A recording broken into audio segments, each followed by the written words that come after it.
Hi friends, host Eric Earth talking with famous people, and I'm revisiting a fairly common recent topic, which is these guys, rationality rules, cosmic skeptic, and that whole sort of anti-theism community. So in this video, he responds to somebody who's been making response videos to him, and I guess who is claiming to destroy rationality rules, and here rationality rules says that he's going to destroy him back in a rather successful kind of don't give a fuck approach with plenty of politeness, I guess. That's the thing about rationality rules and cosmic skeptic is they've got good FE. They talk to the audience. It may seem like smug and condescending to me, but they're actually not. They're more teacherly. And they don't assume skill and knowledge beyond that which an average viewer may or may not have. So, in that regard, they handle the presentation things pretty well. I group them together because same kind of thing. So, rationality rules, since you were so bold as to respond to what's his name, the Jordan Peterson disciple. I'm not a Jordan Peterson disciple. I am instead host Eric, host talking with famous people. And I too have my issues with some of the things Jordan Peterson says and does. And I too respect him, nevertheless. I want to talk to you about theism, though, and anti-theism. So, I think one of the problems with the anti-theist narrative is, number one, a presumption that there's a commonality of experience because there's a commonality of joinage. Like if you join Christianity or Islam or something, they're gonna ask you maybe to do the same behaviors or suggest the same sort of thing, and therefore there's an understandable presumption that the individuals practicing those religions are doing the same thing as each other. But they're really not. And to the extent that they are getting fixated on specific rituals and language, they may or may not be doing them any service. I've said before, and I'll say it again. This is my first. I'm going to lay out some anti-theist arguments or some pro-theism arguments. Number one argument I made plenty of times before, and I'll recap it here. Faith is not belief. And faith doesn't have to be affirmation or advocacy. I don't have to affirm the existence of God prior to instantiating him, because the act of prayer, for example, is not one that's an argumentational act. Even though it would seem that anyone praying to God must necessarily believe in his existence, it's not the case really at all. And it comes down to the question of belief. Do you really believe things? Well, anti-theists believe things. Theists typically believe things. We don't believe things by some loosey-goosey definition of the word believe, but none of us really has beliefs. We are more or less stuck in our advocacies, depending on how we think and how we approach them and stuff like that. But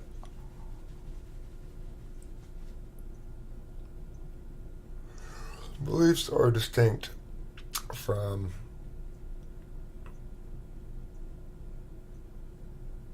simply making an advocacy. So if I make an advocacy consistently, you might say I believe in that advocacy. But if asked to articulate my beliefs, I would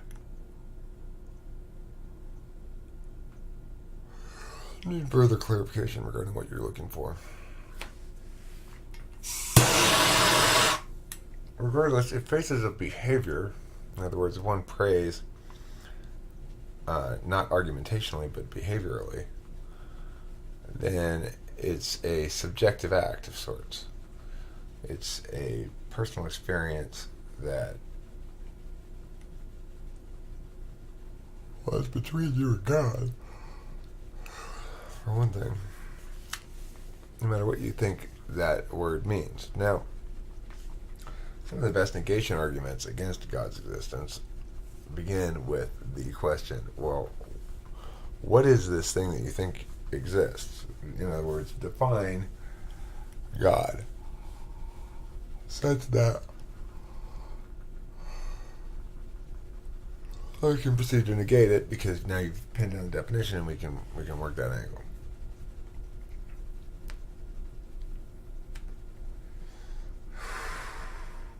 We're going to define it for the purposes of argumentation, to define God as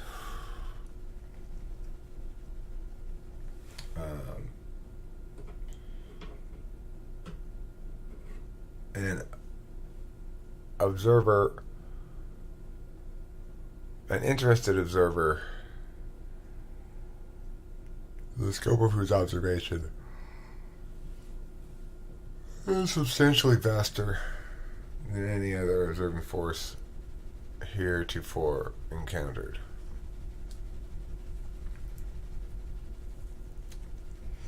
Observational proof of God's existence is not really a proof, but it provides some sort of explanation. It's kind of like a first cause argument, except it's built around observation rather than causality. So no reality ever manifests except through the observation of an individual agent. There is no reality but that it is being experienced by someone in that uniquely dual singularity called a human being. We're metaphysical and physical at the same time. We comprise processes of ontology,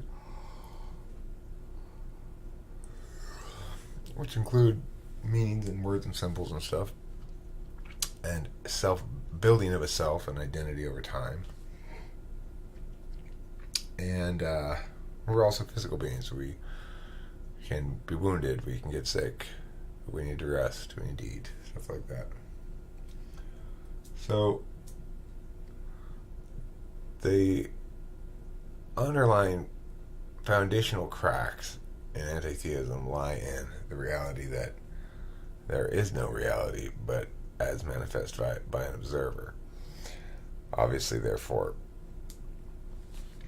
questions like, if a tree falls in the forest and no one's around to hear it, does it make a sound? The reason that would appear to be difficult to resolve, or maybe it doesn't to you, some people always say, yeah, of course it does. Some people would be like, well, no, because there's no one there to observe it or something. The answer is, it's a fallacious question. It's a question built on contradictory premises. If a tree falls in the forest, it means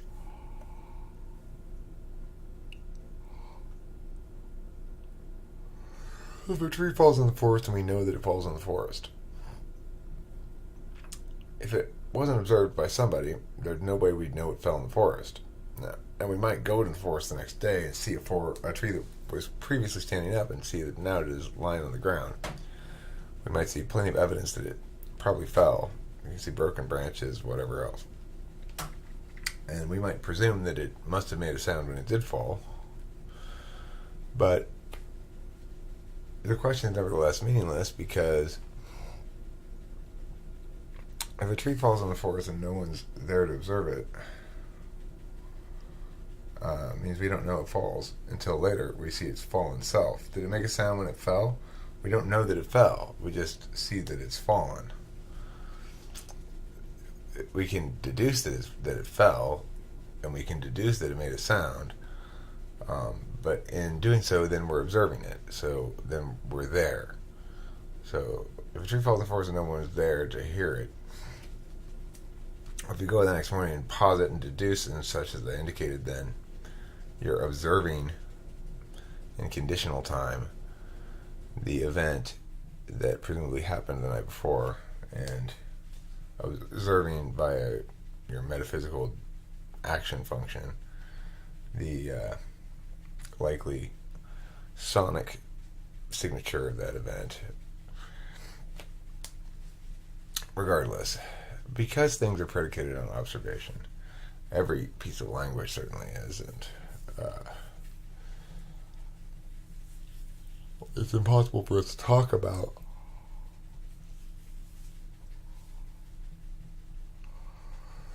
instances of anything without either reference to observation, observing in the moment, observing symbolically, statically, etc. And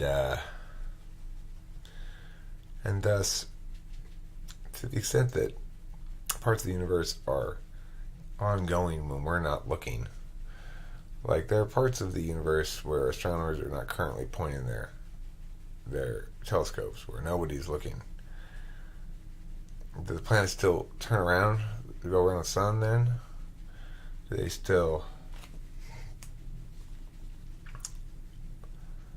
Can they still possibly have weather and surfaces and distance from their own suns and stuff? Can they exist without anybody observing them? The answer would appear to be not in any way that we can establish, and thus, and yet it would seem more intuitively satisfying if the universe continued doing its thing when we weren't looking. It didn't just re-pick up the SEM once our attention is directed towards that area. But for that to be the case, there needs to be a single grand observer or multiple grand observers, observers who can observe on that kind of a scale. Whether or not attention can be meaningfully expanded in scope across multiple channels of attention would seem unlikely for intelligent beings of biological nature. But obviously,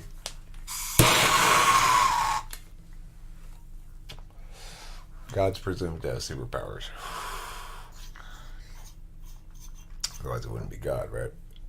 So that sort of observational proof, or the grand observer proof as I call it, is a good one. And it doesn't prove God, but it suggests that we've got a conundrum on our hands that is as well solved by God as by any preferable alt that you might try to present as preferable. In fact, purely mechanical explanations are metaphors. It's not even real speaking. You say things like, well, the reason humans have this is because it has some sort of evolutionary advantage. It's a reification fallacy. It's to whom did it serve an advantage? Advantages are possessed by people, individuals, maybe even tribes, but not by species. Species aren't agents, so it just doesn't make any sense. Plus the biological mechanics of evolutionary science are whack MCs that act like clowns. Ain't no disputing that, Marge. Okay, third point on anti-theism and theism. There's the ontological proof. well, we have a name for God. It must reference something. So we have a name for unicorns, but unicorns don't exist. Well, sure they do. They just don't exist in a physical form. But they definitely exist. So the concept of God exists. The idea that there's an external observer, inaccessible directly, but accessible via prayer, but not exactly directly responsive to it, I guess. So what are people praying to? You say, well, themselves, but they're explicitly, factually not. They're praying to something else. Now, you may say that the thing they're praying to is actually just something inside themselves, but they conceive of themselves as talking to people, somebody outside of themselves, somebody with an interest, positive interest in one's well-being, and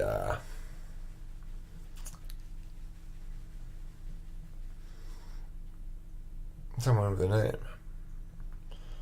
So,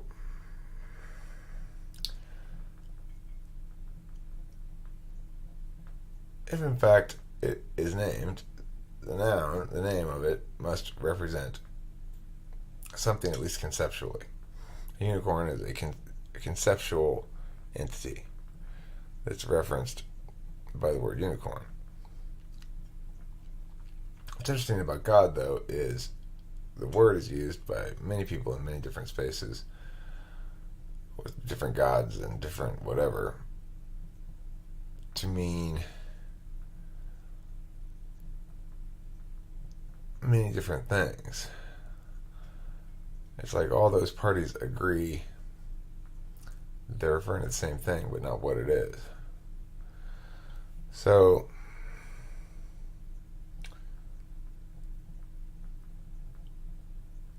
the word seems to convey that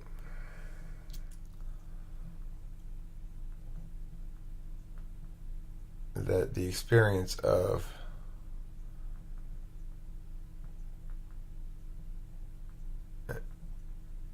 well-intentioned meaning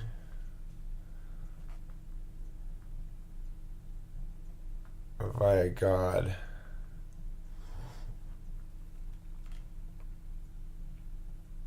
is sufficient to establish both conceptual reality and physical reality, insofar as interacting with God produces concrete physical outcomes for an individual that the individual views as positive, then one would say that's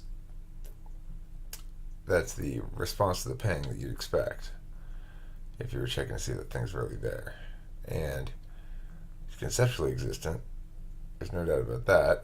So why such hostility towards its existence?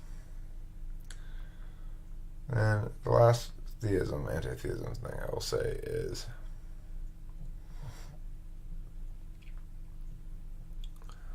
the explanations we have for how things are and how things work, and this notion of being rational and objective versus subjective or irrational. These are tempting concepts, tempting words. When one is communicating with others, one uses a certain kind of attentional manner, either conditional logic with its focus on definitions and exclusion, or practical logic with its focus on this particular problem and how to solve it, linking back to your own desired outcome. For people who use introverted thinking and like conditional logic and definitional stuff, there can be a tendency to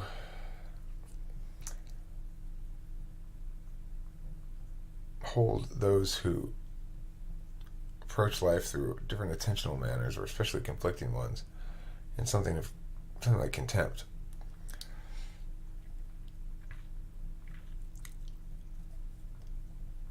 But the human experience is more complex than that. It's born of an ongoing conflict between a need to make the right decision, the need to make any decision, the need to put off making decision to come up with more ideas, the need to know which idea you like best, the need to make sure it's going to fly with everybody, the need to have things that are familiar, the need to have things that are novel, the need to have things that are authentic and things that are impactful and things that show good effectiveness or efficiency.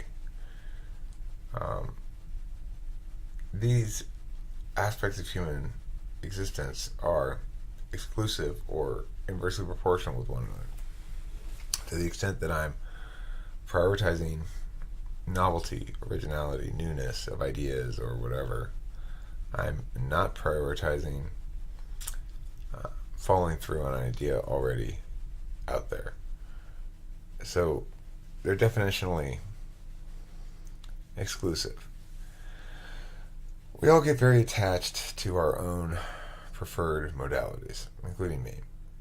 I get very upset sometimes when people aren't letting me use my logic to parse away their wrongness. And sometimes that's appropriate. But a lot of times people want something else. They don't just want to get the cold hard logic of things. They want to be engaged in a way that makes them feel respected and liked. They want to like the person they're watching and find it sort of warm and familiar and something they like to return to.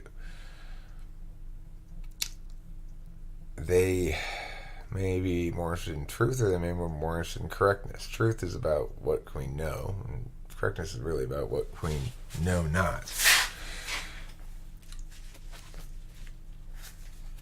So, good logical communication is a good way to make yourself less wrong in your speech. But it's important to remember that's all you're doing. You're making yourself less wrong in your speech. Same thing with anti-theism. You're saying, I don't want to commit these logical catastrophes that would appear to be the underpinning of most religious thought. Of course, it's not logic that's underpinning religious thought. No, you can't prove God exists. No, it's not a rational conclusion to draw. Because in the absence of certainty about something like that, we shouldn't draw any conclusion. Not the absence of certainty, but in the absence of a winning affirmation, we shouldn't change the status quo. And presumably the status quo is one in which God doesn't exist until we make him up, right? So the thing is,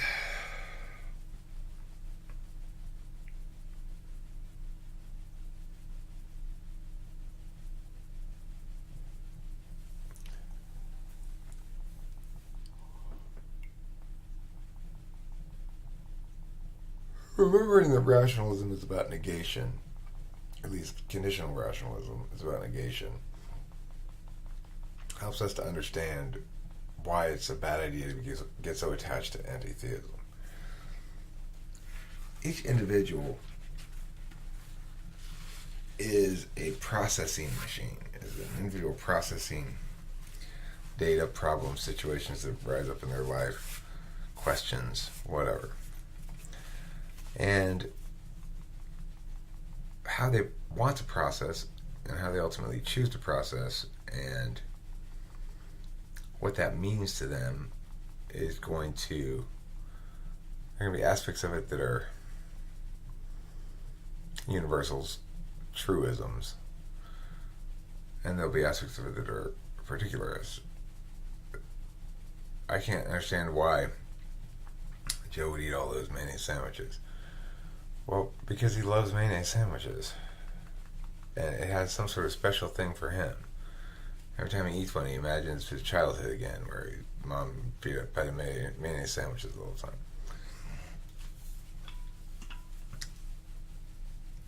You might say that, well, that's all well and good. He can eat as many mayonnaise sandwiches as he wants. The problem with religion is people are trying to convert everybody else to eat mayonnaise sandwiches and telling them that mayonnaise sandwiches are the truth, the way, and the life. Well, That's not a problem with religion. It's not a problem with God, anyway. It's a problem with fervor and zeal and not getting the way that humans don't want to be. Humans, like the dinosaurs in Jurassic Park, want to hunt. They don't want to be fed.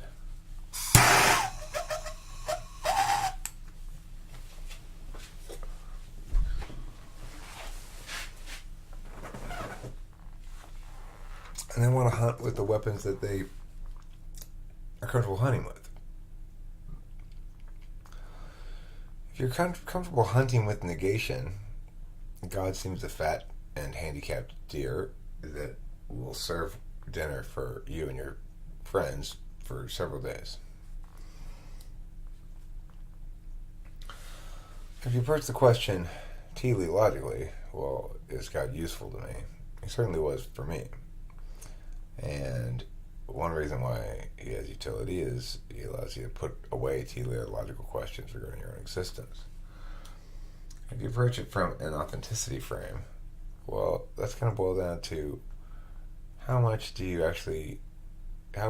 valuable is that faith experience to you, really? Like, how do you feel about it? If you're going to go through a social grace frame, you might say, well, how does this impact my standing in the community to be an active member of the church? It's probably a good thing. I like it for that reason.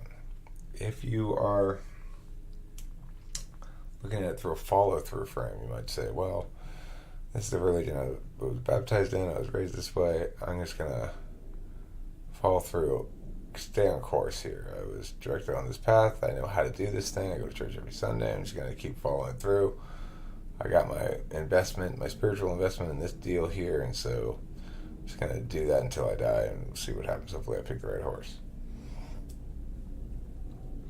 Something like that.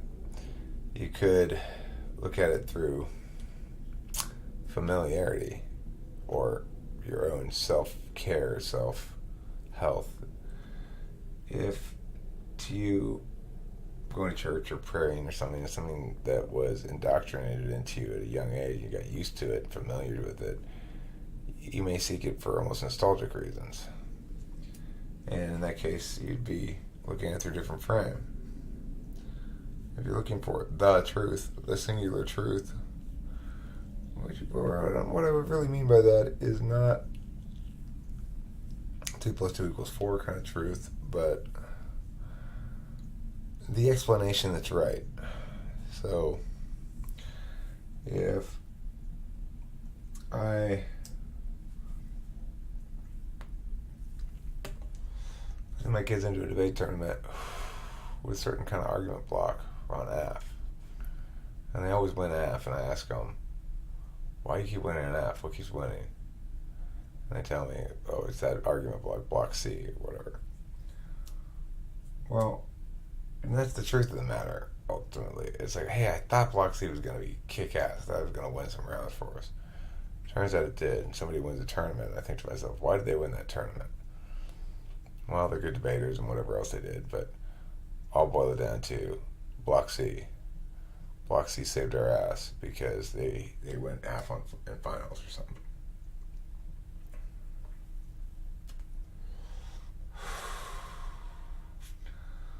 It's not exactly the truth. There's lots of factors as to why you win. But it's the truth in the sense that, yeah, that was the thing that put us above and beyond here. That's the thing that made us the team to beat, was having this set of arguments and understanding them well.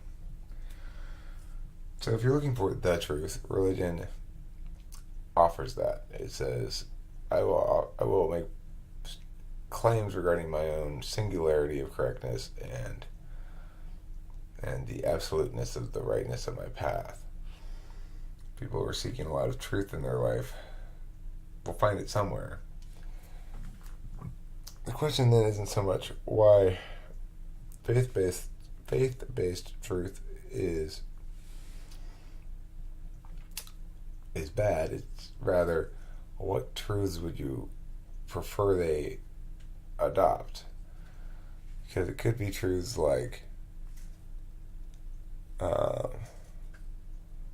possession is 9/10 of the law, or for those about to rock, we salute you.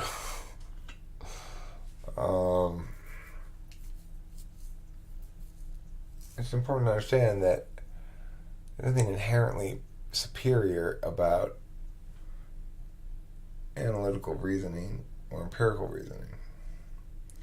They are modalities of interface. They are modalities of reality making. The reality you're making is full of words, as is mine. I guess you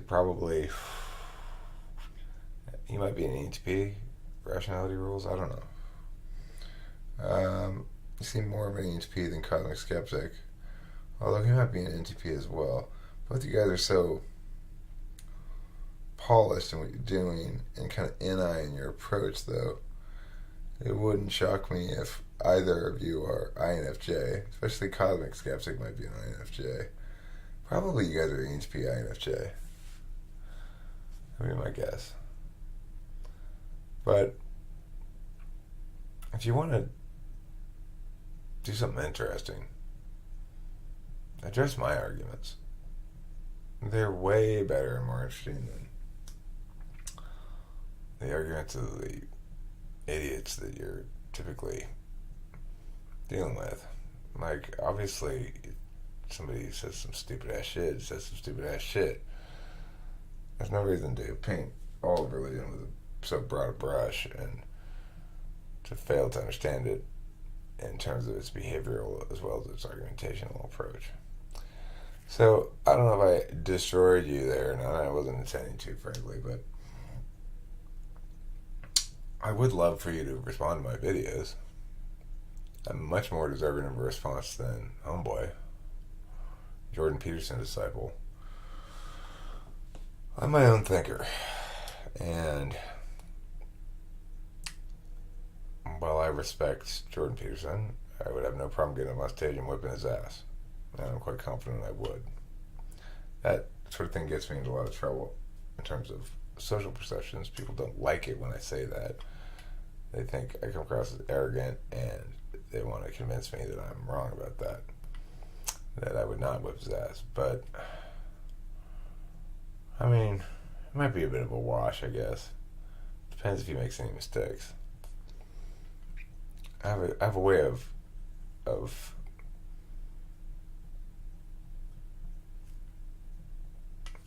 disrupting normal operating procedure for people such that they begin making unforced errors.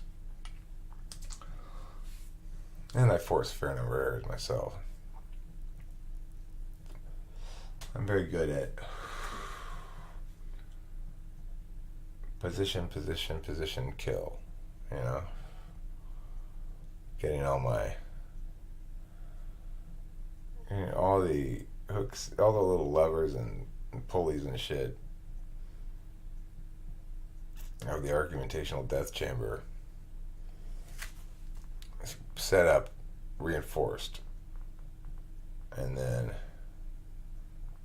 once I have it all set up and reinforced, you said this, and you agreed to this. This means that, and that agreement means you can't agree with this thing over here, which is requires for this, and so, boom. That's how you do it.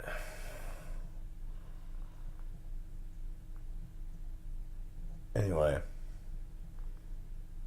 as I've said before in other videos, I'd be happy to debate you about anything.